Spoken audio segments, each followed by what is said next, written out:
আর এবার নজর রাখবো নিউ টাউন থানার আইসিকে ভর্ৎসনা বিচারপতির। প্রমোটার জমি মাফিয়ার স্বার্থ রক্ষা আইসির। বিধাননগরের ২৬ নম্বর ওয়ার্ডে জমি দখল মামলা। জমির মালিক বাধা দিলে মারধরের অভিযোগকারীর বিরুদ্ধে পদক্ষেপ আইসির। নিউ টাউন থানার আইসির বিরুদ্ধে বিভাগীয় পদক্ষেপ। বিধাননগরের সিপিকে পদক্ষেপ করতে নির্দেশ হাইকোর্টের। 2 কাঠা 1 ছটা জায়গা আমি অনেকদিন আগে কিনি, যখন বাড়ি করার উদ্যোগ নেই তখন পাশের বাড়ি কার্তিক প্রামাণিক ওরা এসে প্রায় বাধা দেয়, যেহেতু ওর বাড়িটা পিছন সাইডে জায়গা কিনে করেছে, ওরা চাইছে ওই 2টো প্লট কিনে প্রমোটিং করবে। হঠাৎ একদিন ছেলে 1 মাস পর যে সন্ধ্যের দিকে কি আমার গেটটাকে ঘিরে দিয়েছে এবং কাঁচা কনস্ট্রাকশন, কাঁচা পাতি তো হাত দেওয়ার সময় পড়ে যায়। ওর বাবা এসে একে ধরে তর্কাতর্কি করতে করতে মারামারি আরম্ভ করে দেয়। খবর পেয়ে আমি আমার বড় ছেলে দৌড়ে যাই, আমাকে ধরে ওর বাবা মারচাও করতে ভাষা গালাগালি, আর প্রচুর লোকজন জড়ো হয়েছে। আমার গলা একটা সোনার চেন ছিল, ওর বাবা টেনে ছেড়ে নিয়েছে।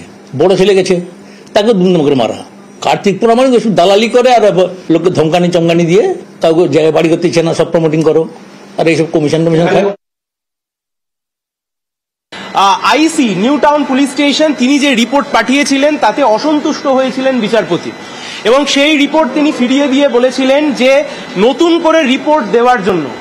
আজকে সেই একই রিপোর্ট কপি পেস্ট করে আজকে আবার মহামান্য আদালতের সামনে পেশ করা হয়, যে কারণে বিধাননগর কমিশনার অফ পুলিশকে নির্দেশ দেওয়া হয়েছে নিউ টাউন পুলিশ স্টেশনের আইসির এগেনস্টে স্ট্রিক্ট ব্যবস্থা নিতে, weather it will be disciplinary action or anything else. কিন্তু এটা হওয়া উচিত ছিল, তার কারণ এই সমস্ত কেসগুলোতে সাংবিধানিক আদালতের নির্দেশকে যদি অমান্য করে পুলিশ, তাহলে সাধারণ নাগরিক তারা কোথায় যাবে?